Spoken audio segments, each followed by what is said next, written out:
intinya apa ya sebenarnya, dia tuh kan gini loh, adik aku katakanlah suami yang gagal ya, tapi dia nggak pernah gagal untuk anak. Dia ayah yang baik, ayah yang bertanggung jawab dan memprioritaskan anak utama. Nah itu yang aku lihat, aku bangga sih dia bisa apa ya, di sela-sela kesibukan dia gitu loh, dia punya banyak waktu untuk anak-anak, terus juga selalu kasih hal-hal yang terbaik buat anak. Dia nggak pernah mikir dua kali loh, anaknya minta apa selalu didengar, selalu diiyain loh, kayak gitu. Jadi kedekatannya luar biasa, kedekatannya luar biasa sama anak-anak itu, sampai mau tidur aja dedi harus ada adik aku di sampingnya. Nanti kalau misalnya anak-anak udah tidur, baru dedinya mungkin ke bawah nonton film atau apa, sampai sebegitunya loh. Kecuali dia lagi manggung, baru anak-anak tahu dedi mau kerja dulu ya, baru anak-anak iya. Tapi kalau anak dia lagi nggak beraktivitas gitu ya di rumah, udah pasti anaknya terus nempel terus.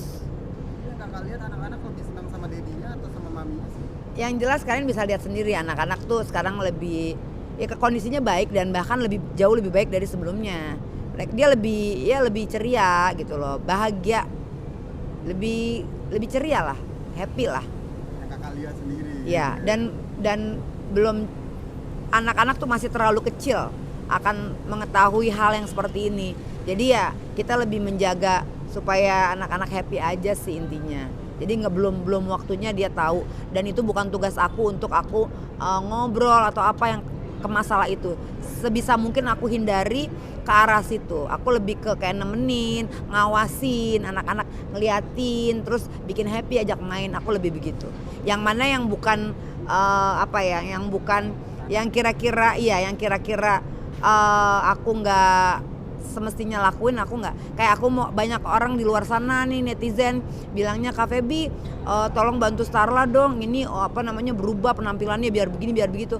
Gini loh, bukannya aku nggak bisa berubah, tapi aku menghargai gimana cara orang tuanya ataupun ibunya dengan aturan-aturan, mungkin dengan cara berpakaiannya, mungkin ibunya maunya seperti itu. Jadi aku nggak akan merubah, karena aku pun kalau punya anak mau dirubah orang lain ataupun saudara aku keberatan. Jadi tugas aku di sini, aku bukan ibu kandungnya, jadi aku tidak ada hak untuk merubah anak. Nanti dia malah marah sama aku. Jadi aku nggak mau. Aku lebih ke mengeluarkan bakat-bakat, ngajak main, terutama yang paling besar ya Starla gitu. Penglihatan kakak antara maminya dan dedinya anak-anak itu yang keras itu siapa sih? Ya kalau yang keras ya pasti maminya lebih keras ya. Kalau dedinya kan marahnya juga nggak terlalu yang gimana ya gitu. Terus sama dedinya juga apa-apa selalu diturutin ya.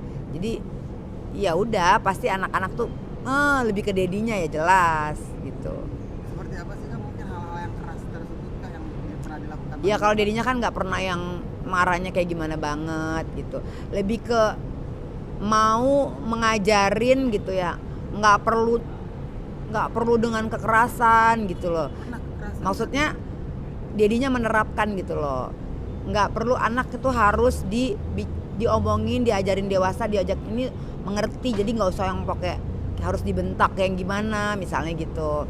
Harus begini, lebih ke denger ya, paling cuma ngomong-ngomong gitu aja sih. Nggak pernah adik aku nggak pernah yang keras-keras banget gitu, nggak pernah untuk anak. Tapi artinya mami pernah maksudnya mamanya anak-anak pernah pakai kekerasan? Ya kekerasan ya kan Pak. Pakai fisik gitu? Ya ibu-ibu tahu sendiri lah ya. Ibu-ibu pasti ya gitulah gitu. Ya pokoknya ya aku nggak mau bahas yang itu yang udah lalu ya. Intinya aku lebih fokus gini loh, aku nggak mau ikut-ikutan permasalahan dia nih ya, nggak mau ikut-ikutan permasalahan dia, dan aku nggak mau terlibat juga gitu. Yang intinya fokusnya di sini, kenapa aku mau karena ini memang mengenai keponakan aku aja sih. Aku mau bahas tentang keponakan aku karena memang saat ini bersama adik aku dan dia keponakan aku juga. Jadi aku adalah tanggung jawab sebagai seorang onti tantenya gitu. Terlepas dari permasalahan anak, aku nggak mau tahu dan aku nggak akan mau terlibat gitu. Untuk apa? untuk bentuk aku menghargai adik aku dan anak-anak. Karena kan ya nggak bagus ya kan permasalahannya begini, jejak digital bisa dia lihat kapanpun nanti ke depannya. Jadi lebih baik tuh jangan terlalu banyak bicara gitu loh. Intinya udah bertindak aja, udah jangan terlalu banyak ini banyak itu, tutut sana tutut sini apa segala macam, lapor sana lapor sini, ngomong sana ngomong sini, jadi akhirnya kesana kesini kan. Lebih ke ya udah tanggapin aja dengan secara dewasa gitu. Ya udah kalau emang begitu ya udah diurus. Aku lah orangnya kayak gitu sih. Semalam aku lihat kakak berkegiatan juga sama anak-anak, sama Virgon juga. Itu ngapain aja sih kak? Oh biasa kalau misalnya kayak di rumah karena aku suka karaoke nyanyi-nyanyi gitu, suka nyanyi-nyanyi. Iya misalnya kadang sering nyanyi-nyanyi. Terus kalau enggak sering pergi makan, paling kayak gitu-gitu aja sih kegiatan. Kalau nggak main-main sama Starla, kalau nggak ngonten kayak gitu-gitu sih, seru-seruan aja. Jadi Virgon sendiri apa sering ya maksudnya di tangan Virgon sekarang anak-anak diajak kegiatan juga yang positif ya kan? Oh jelas kalau dia lagi nggak lagi nggak manggung atau apa, ntar anak-anaknya kayak kemarin dia manggung aja ke Gorontalo, anaknya dibawa ke Gorontalo, ke pantai, diving kayak gitu-gitu, main-main lah. Kalau nggak anaknya yang perempuan kemarin ke puncak diajak terjun payung gitu-gitu. Terus aku mau main kuda juga kan, Sarah kan suka kuda. Aku jago anti katanya. Oh iya kamu jago. Oke, let's do it. Aku bilang gitu. Intinya aku pengen ngelihat yang gede ini karena aku lebih dekat sama yang gede kan, yang si Starla. Ya, aku pengen ngelihat dia tuh happy aja.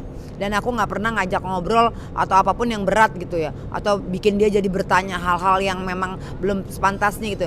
Biarkan kedua orang tuanya yang menjelaskan bagaimana pertanyaan dia atau apapun itu bukan kapasitas aku. Jadi aku lebih ke main-main aja gitu, sama menyenangkan yang seru-seru. Kalau tugas dedinya sama maminya itu baru mereka lah yang menjelaskan permasalahan ini gitu. Starla udah diarahkan mungkin kemana gitu arah bakatnya kak? Arah bakatnya untuk saat ini Starla aku lihat gambarnya bagus ya, karena nurunin dedinya kan ambil kuliah kan desain grafis, terus pinter gambar juga. Nah itu Starla juga kursus gambar juga, ada lesnya. Itu dia pinter banget anime gitu. Itu dia pinter banget gambar. Aku bilang gini, aku gambar gitu kan iseng, coba kamu gambar. Pas kita lihat, kok gambar anti bagusan kamu sih gambarnya, kok gambar anti kayak gini, anti harus lebih belajar lagi. Aku dinasehatin, oke gitu. Terus dia juga pinter main biola ya kan, udah gitu dia pinter main kuda, panah-panahan juga dia bisa, pinter ngaji juga. Ini anak memang banyak kebisaannya. Nah itu makanya nyanyi ini dia masih kalau lihat kamera atau lihat keramaian belum nyaman, mungkin belum terbiasa. Tapi dia udah janji, ayo kita nyanyi, mau dia. Coba nanti kalau lagi santai mungkin ketemu, nanti aku mau bikin konten lucu-lucuan nyanyi, mungkin biar dia pengen tahu aja sih dia nyanyinya keberaniannya dan suaranya seperti apa. Banyak yang penasaran kan. Ya selama itu positif buat aku nggak apa-apa lah. Tapi kalau misalnya yang bakalan berdampak yang nggak bagus ya aku nggak lakuin. Itu sih. Dan menurut kakak itu bakat tuh menurun dari 100% dari dedinya. Kalau gambar nyanyi ya udah pasti dari dedinya. Dan bagusnya udah bakatnya nurun, terus dedinya pintar mendidik lagi ya kan? Iya.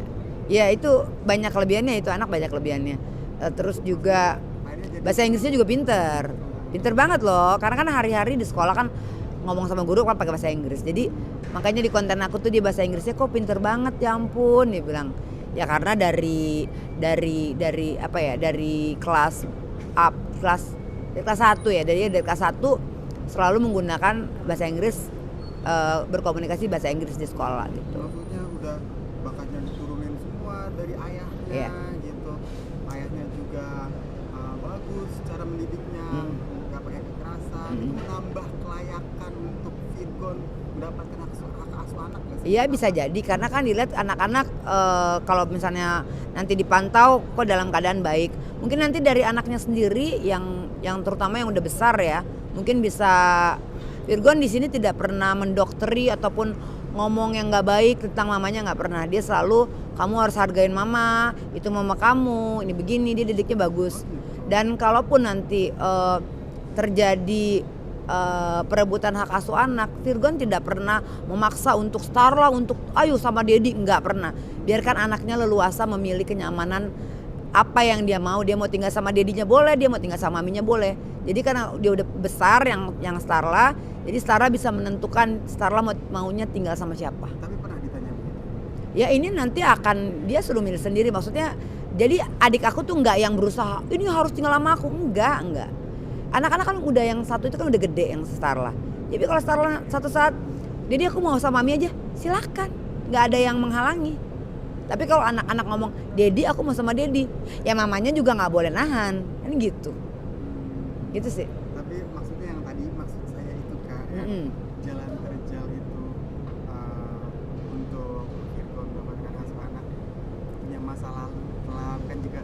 Kan masing-masing punya kesalahan. Masing-masing punya kesalahan, ya dilihat aja nanti mungkin dari memang mereka lah yang melihat kelayakan itu ya. Aku nggak bisa ngomong kalau ditanya sih aku pengennya kan sama adik aku kan. Tapi kan dari kacamata itu kan dari kacamata aku. Tapi kalau nanti Komnas Perlindungan Anak ataupun nanti apa di persidangan, mereka kan bisa melihat dan menilai kelayakan sejauh mana adik aku layak untuk hak asuh anak jatuh di tangan adik aku, kan kayak gitu. Intinya itu sih. Tapi maksudnya maaf dari kakak tahu sendiri, yang kakak tahu sendiri itu, yang kakak tahu itu adik kakak itu udah terbebas gak sih dari masa lalu kelamnya itu, terbebas? Ya setiap masa lalu pasti ada konsekuensi yang harus harus diterima ya. Nggak akan terbebas juga lah dalam hal itu kan. Maksudnya kalau udah nggak hal itu enggak lah, hal itu mah jauh udah clear lah. Dan apalagi dengan kondisi yang seperti ini, tanggung jawab dia besar, ada anak-anak enggak lah.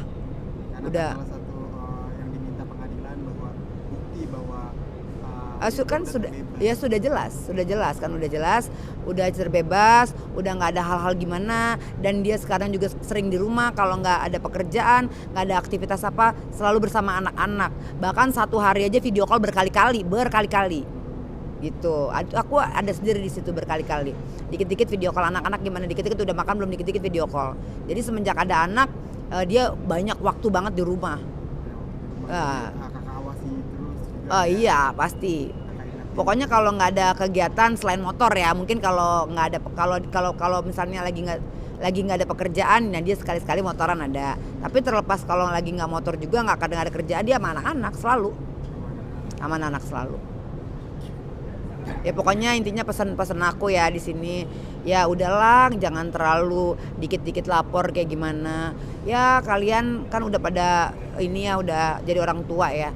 Ya bisalah berkomunikasi dengan baik gitu. Terus juga bisa dibicarakan baik-baik gitu loh. Ngapain sih lapor sana, lapor sini, pakai lawyer sana, lawyer sini, buang duit sana, pusing kan jadinya. Lebih baik menanggapi hal itu dengan secara dewasa gitu loh. Duduk bareng, maunya apa, ininya gimana, bagi tugas. Intinya kan anak itu kan tetap perlu sosok kedua orang tua gitu loh. Jadi semoga permasalahan ini cepat selesai, ambil hikmahnya, ambil pelajarannya, terus juga ada konsekuensi dari setiap hal yang kita buat. Jadi ya udah, ikhlas aja jalanin, dan kedepannya semoga anak-anak juga apa ya, ya kalau nanti sudah mulai gimana, ya mudah-mudahan mentalnya kuat lah ya, untuk jadi anak-anak yang kuat lah, kayak antinya nih kuat nih. Itu aja ya. Oke.